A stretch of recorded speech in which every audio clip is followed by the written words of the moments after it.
주일 예배가 끝난 직후였어요. 40년 된 단독 교회 은솔교회 회의실 문이 열리자 장로들이 먼저 앉아 있었죠. 후임 담임인 서도현 목사는 서류를 들고 서 있었고, 기존 부목사였던 박준호 목사는 입술을 굳게 다문 채 창문만 바라보고 있었습니다. 잠깐의 침묵 후 박준호 목사가 낮게 말했어요. 담임 목사님, 이건 교회가 아닙니다. 행정으로 사람을 누르면 남는 건 상처뿐입니다. 서도현 목사도 흔들리는 목소리로 답했죠. 박 목사님, 제 뜻이 아니라 교회를 살리려는 겁니다. 지금 재정도 조직도 다 무너지고 있습니다. 그때 뒤쪽에 앉아있던 권사 한 분이 떨리는 손으로 말을 꺼냈습니다. 원로 목사님 떠나신 뒤로 우리 교회가 둘로 갈라졌어요. 그리고 누군가가 마지막 한마디를 던졌습니다. 박 목사님이 나가시면 우리도 나갑니다. 그 순간 회의실 공기가 얼어붙었죠. 교회가 정말 무너질 수도 있겠다는 느낌이 들었습니다. 이 이야기는 현대 한국 교회의 현실에서 자주 보이는 상황을 바탕으로 재구성한 드라마사연 낭독입니다. 누군가를 공격하려는 목적이 아니라 공동체가 어떻게 다시 회복될 수 있는지 함께 고민하려고 합니다. 공감되시면 구독과 좋아요로 함께 해주세요. 은솔교회는 40년 된 단독 건물이 있는 교회였어요.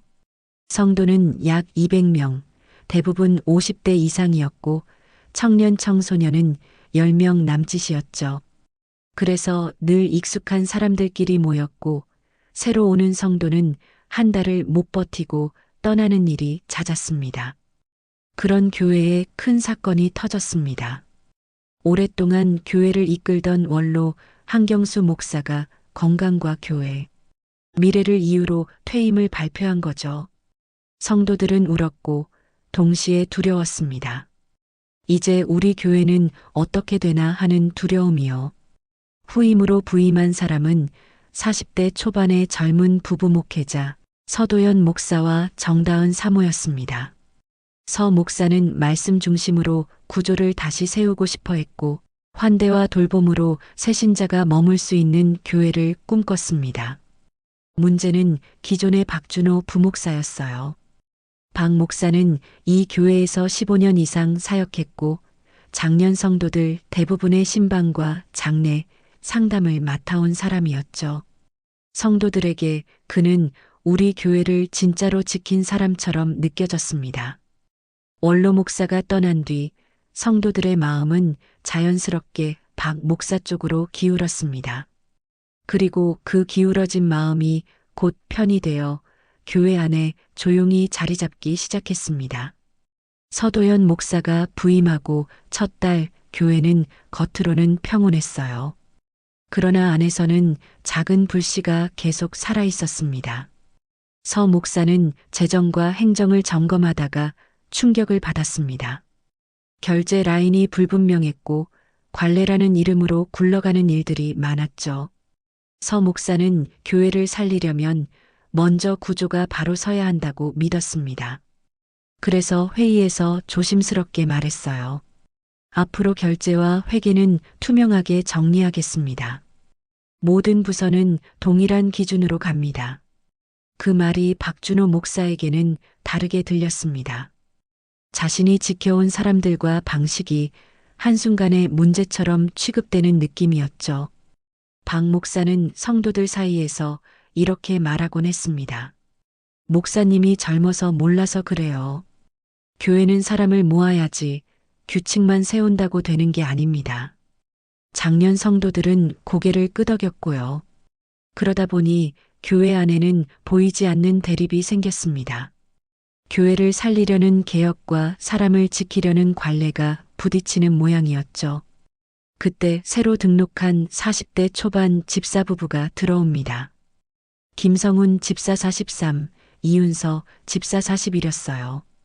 윤서 집사는 늘 웃었고 권사들에게 꼭 존칭을 붙였습니다. 권사님, 오늘도 고생 많으셨죠.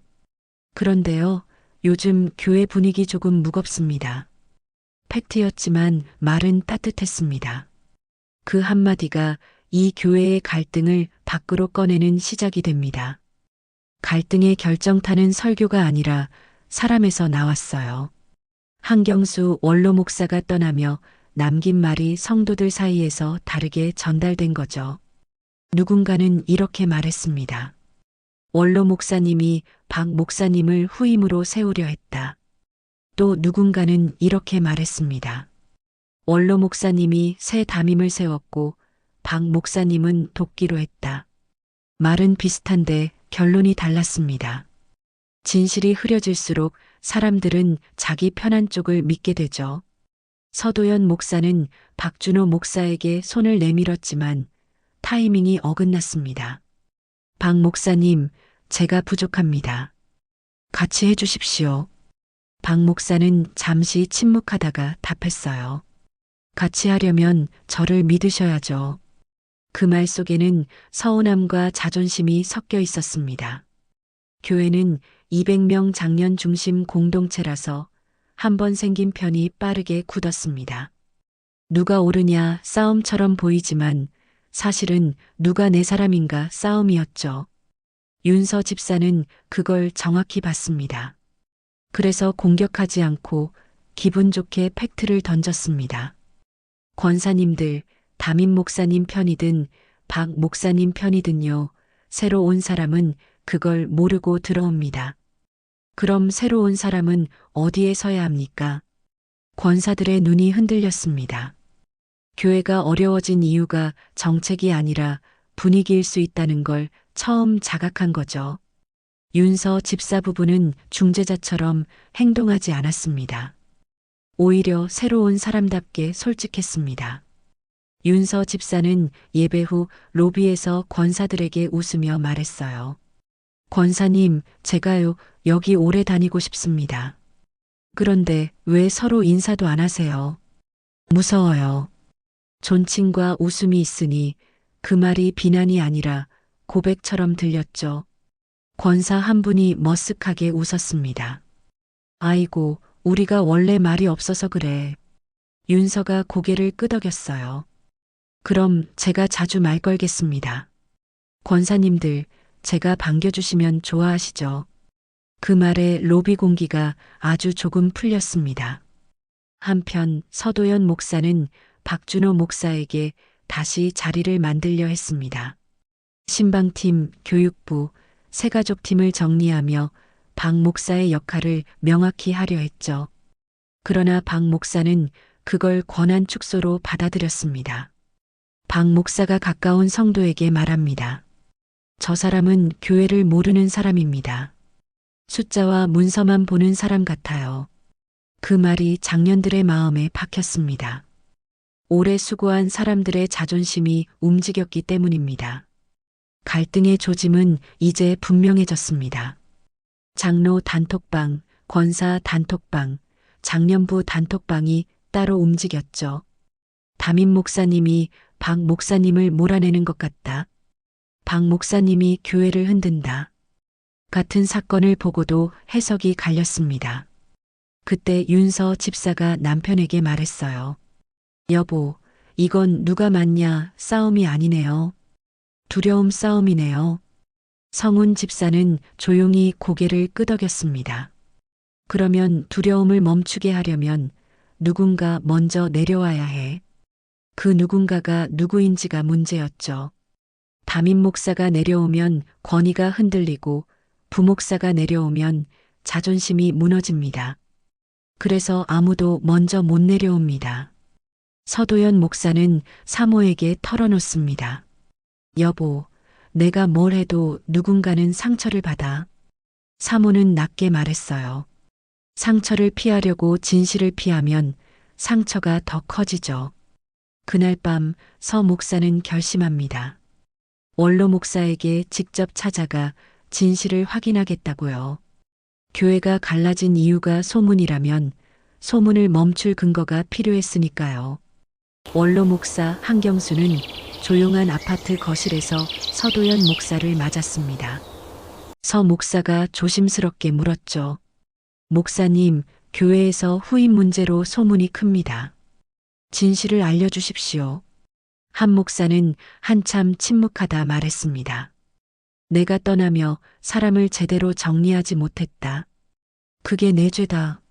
서 목사의 눈이 흔들렸습니다. 한 목사가 이어 말했어요. 박 목사는 교회를 지킨 사람이다. 그러나 담임은 새 사람이 맡도록 한 게 맞다. 박 목사에게도 내가 부탁했다. 돕고 같이 세우라고. 서도연 목사는 고개를 숙였습니다. 제가 그 마음을 제대로 전달하지 못했습니다. 한 목사는 한 장의 편지를 꺼내줍니다. 이 편지를 읽어라. 내 이름으로 편을 만들지 말라고. 서 목사는 편지를 두 손으로 받았습니다. 갈등의 조짐은 여전했지만 이제 진실이 손에 들어왔습니다. 문제는 그 진실이 교회를 더 흔들지 아니면 회복의 문이 될지였죠. 주일 오후 운영위원회가 열렸습니다. 서도연 목사는 원로 목사 편지를 꺼내기 전에 먼저 말했습니다. 박준호 목사님과 저는 한편이 되어야 합니다. 그런데 지금 교회는 둘로 나뉘어 있습니다. 장로 오정태가 단호하게 말하죠. 목사님, 박 목사님이 성도들의 마음입니다.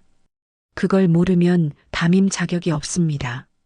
서도연 목사는 숨을 고르고 답합니다. 장로님, 성도들의 마음을 존중합니다. 그러나 교회의 중심은 특정 인물이 아니라 말씀입니다.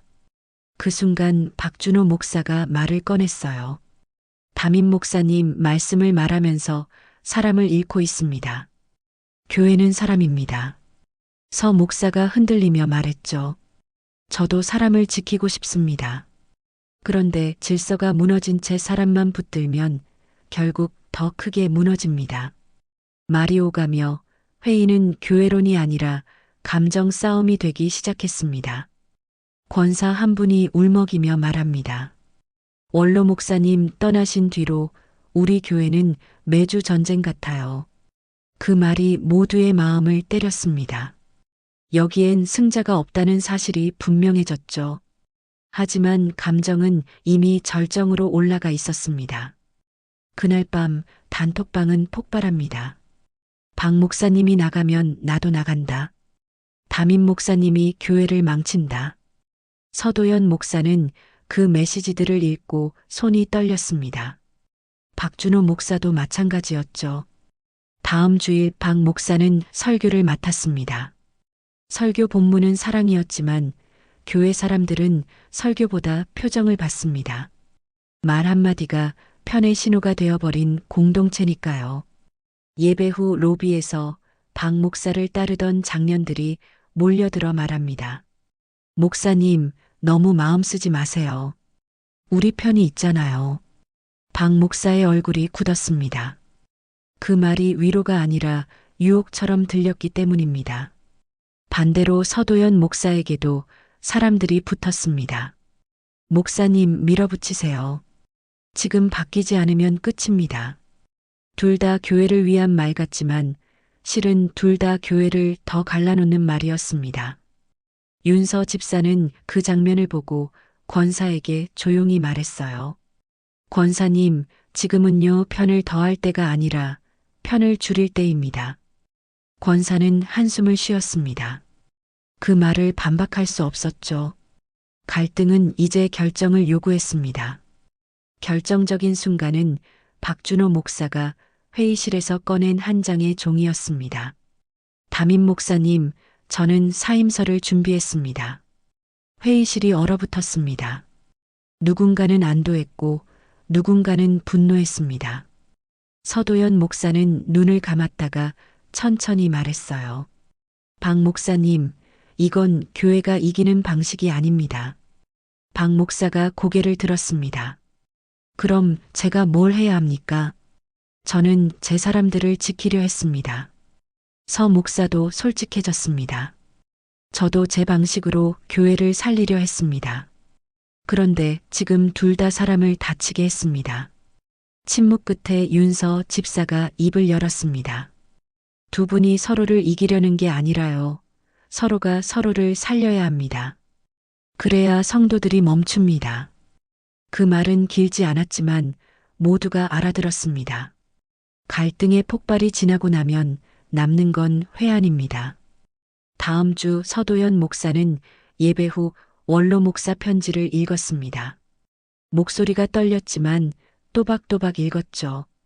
내 이름으로 편을 만들지 마십시오. 박준호도 서도연도 내 편이 아닙니다. 둘 다 주님의 종입니다. 성도들의 눈빛이 흔들립니다. 원로 목사 이름이 무기가 아니라 거울이 되었기 때문이죠. 서도연 목사는 이어서 고백했습니다. 제가 박 목사님의 수고를 충분히 존중하지 못했습니다. 저는 행정으로 교회를 세울 수 있다고 착각했습니다. 박준호 목사도 자리에서 일어났습니다. 저도 담임 목사님의 부담을 몰랐습니다. 저는 제가 교회를 지킨다는 자부심으로 제 자리를 지키려 했습니다. 그 고백이 진실이었습니다. 서로를 미워한 게 아니라 서로가 두려웠던 겁니다. 권사 한 분이 조용히 말하죠. 우리가 두 분을 싸우게 만들었습니다. 그 말에 회의실이 조용해졌습니다. 용서는 누가 잘못했냐가 아니라 누가 먼저 내려오냐에서 시작됩니다. 서도연 목사와 박준호 목사는 공개 화해가 아니라 구조 정리로 회복을 시작했습니다. 감정만 봉합하면 다시 터지기 때문이죠. 서 목사는 말했습니다. 박 목사님, 신방과 돌봄은 박 목사님이 총괄해 주십시오. 저는 예배 말씀 행정 정리를 맡겠습니다. 서로 영역을 존중합시다. 박 목사는 잠시 망설이다가 답했어요. 좋습니다. 대신 성도들 앞에서 함께 한다고 분명히 말해 주십시오. 서 목사가 고개를 끄덕였죠. 말하겠습니다. 그리고 저도 박 목사님을 믿겠습니다. 그날 윤서 집사 부부는 권사들을 따로 찾아갔습니다. 권사님, 이제 편 얘기 그만하시죠. 두 분이 같이 가신대요. 우리도 같이 가야 합니다. 존칭과 웃음이 섞인 부탁이었습니다. 권사들은 처음엔 어색해했지만 이상하게 마음이 풀렸습니다. 교회는 그제서야 깨닫습니다. 회복은 감정만이 아니라 질서와 환대가 같이 가야 한다는 것을요. 예배 후 로비에 변화가 생기기 시작했습니다. 누군가 먼저 인사하는 장면이 보였고 새로운 성도가 서 있으면 권사 한 분이 다가가 말하곤 했죠. 처음 오셨죠? 따뜻한 차 드시고 가요. 그 말이 전에는 없었습니다. 박준호 목사는 장년들에게 말했습니다. 여러분, 제 편을 만들지 마세요. 저도 담임 목사님도 주님의 종입니다. 서도연 목사도 말했죠. 여러분, 박 목사님을 무시하지 마세요. 박 목사님의 수고 위에 우리가 서 있습니다. 말이 바뀌니 분위기가 바뀌었습니다. 분위기가 바뀌니 사람이 남기 시작했습니다. 윤서 집사는 마지막으로 권사에게 웃으며 말합니다. 권사님, 우리 교회가 다시 한편이네요. 제가 기분 좋습니다. 권사가 머쓱하게 웃습니다. 그래, 이제 그만 갈라지자. 이 한마디가 교회가 다시 숨쉬는 소리처럼 들렸습니다. 한 달 뒤 교회는 완벽해지지 않았습니다. 작년 200명의 문화가 하루아침에 바뀌진 않죠. 하지만 전쟁 같은 주일은 줄었습니다. 서도연 목사와 박준호 목사는 예배 후 함께 로비에 섰습니다. 두 사람이 같이 서 있는 것만으로도 성도들은 신호를 읽었습니다. 이제 싸움이 끝나나 보다 하는 신호요. 장로 오정태도 조용히 고개를 숙였습니다. 목사님들, 제가 성급했습니다. 제 말이 불을 키웠습니다. 서도연 목사가 답했죠. 장로님, 이제는 불을 끄는 말만 합시다. 박준호 목사도 고개를 끄덕입니다. 사람을 세우는 말만 하겠습니다. 그날 새가족 한 팀이 등록했습니다. 그리고 놀랍게도 이번에는 표정이 덜 얼어 있었어요. 로비에서 인사를 받았기 때문입니다. 교회는 처음으로 성도가 떠나는 속도가 줄어드는 걸 느꼈습니다. 회복의 핵심은 권력이 아니라 돌봄이었습니다. 박준호 목사는 신방팀을 다시 정리했고 서도연 목사는 새가족팀을 살렸습니다. 윤서 집사는 권사들에게 이렇게 말하곤 했죠. 권사님, 새로운 분이 한 달 안에 나가면 우리 교회가 손해입니다. 권사님 손해보기 싫으시죠? 권사들이 웃었습니다. 웃으면서도 인정할 수밖에 없었죠. 교회가 줄어드는 것이 아니라 교회 성도가 줄어드는 것임을 뼈저리게 배웠습니다. 건물은 남는데 사람의 마음이 떠나면 교회는 비어 보이니까요. 그날 박준호 목사는 청년들에게도 말했습니다. 너희가 적다고 소중하지 않은 게 아니다. 너희가 적어서 더 지켜야 한다. 청년들이 고개를 끄덕였고 작은 공동체에 작은 희망이 남았습니다. 주일 저녁 교회 불을 끄는 시간이에요. 서도연 목사 부부와 박준호 목사가 함께 문을 잠그며 서 있었습니다. 바깥 공기는 차가웠지만 사람들의 얼굴은 조금 덜 굳어 있었죠. 서도연 목사가 낮게 말합니다. 박 목사님, 그때 사임서 저는 아직도 그 장면이 떠오릅니다. 박준호 목사가 고개를 끄덕였어요. 저도요. 그런데 그 순간이 없었으면 우리는 끝까지 서로를 이해 못했을 겁니다. 두 사람이 잠깐 웃었습니다. 그 웃음이 교회의 내일처럼 보였습니다. 이 이야기는 현실에서 충분히 일어날 수 있는 교회 이야기를 바탕으로 재구성한 드라마입니다. 교회가 무너질 뻔한 날도 있었지만 결국 교회를 살린 건 편이 아니라 회개와 용서, 그리고 사람을 세우는 말이었습니다. 여러분 공동체는 지금 누구 편을 만들고 있습니까? 아니면 처음 온 사람 편을 만들고 있습니까? 소문이 편을 만듭니다. 진실을 확인하는 용기가 회복의 시작입니다. 감정 봉합만 하면 다시 터집니다. 구조역할 권한 투명성을 같이 세워야 합니다. 사람을 세우는 말이 공동체를 살립니다. 내 편이 아니라 우리 주님으로 묶어야 합니다.